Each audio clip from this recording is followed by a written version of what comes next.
How's it going? No rant today. Last night I watched couple of clips of old David Letterman episodes, and there was one with President Trump from 1986 when he's just Donald Trump, not even Donald J. Trump, and he's standing waiting in the wings, and the whole show was Letterman trying to get him to say, how much he's worth and stuff like that. Eh? And of course, Donald Trump doesn't say that, right? And since they're New Yorkers, they talked about that. And he doesn't like Ed Koch, right? This was then.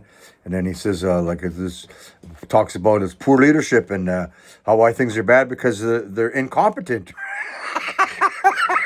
just like just like how he talks now. And he says, he goes, it's incompetence. And he goes, our zoos are crappy. The subway's crappy. Schools are crappy. And the audience went nuts, right? And they're like, are you going to run for mayor? And he's like, well, no, I don't have time for that, right? But he says these things can be done, that could be done. There's no reason for this to be going on, except it's only not happening because they're incompetence. Sound familiar, right? Then he bugged him like that about being president, and this is like in 1986, right? When what was he doing then? Oh yeah, that was they talked about. He goes, they're incompetent. He goes, look, 7 years to build that rink, and he said it never got done. They had all this excuse and that excuse. He goes, yeah, it was big. And Letterman goes, yeah, it was pretty big. And Donald Trump built it. He goes, yeah, well, we did it in like 4 months, right? He goes, it's just incompetence. And that's it. He goes, it's the same thing for the federal government. He goes, things can be fixed, yada, yada, yada. You just need the right guy. Apparently, that's what it is. And then, when he's in the interview, you get from him that he cares about the American people. And he says, like, if you do good work for me, I'll take care of you, right? But if you don't, for tipping, they use tipping as the example. Yeah, I'm a big tipper if it's a good service. But if I get lousy service, you get a lousy tip, right?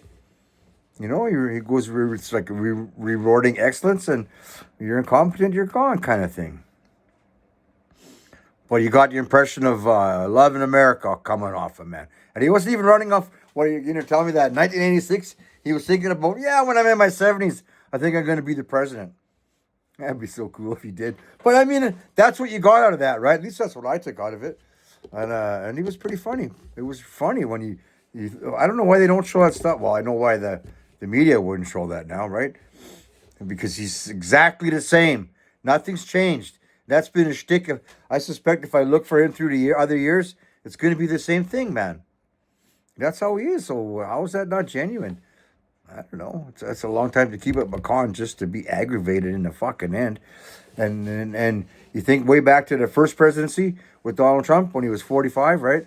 There was an interview somewhere with his wife, and she said, well, he doesn't need to do this. He's doing this because he loves America. And that's what he was always saying, because of how good it's been to him and his family. And she said he loves America and he wants to give back. He loves American people. What's wrong with that, man? I'm telling you, you guys know what a cynical bastard I am.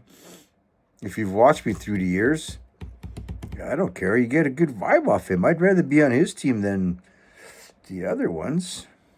You know what I'm saying? I just thought it was pretty amazing. So there you go. Thanks for watching. Like, subscribe, all that stuff.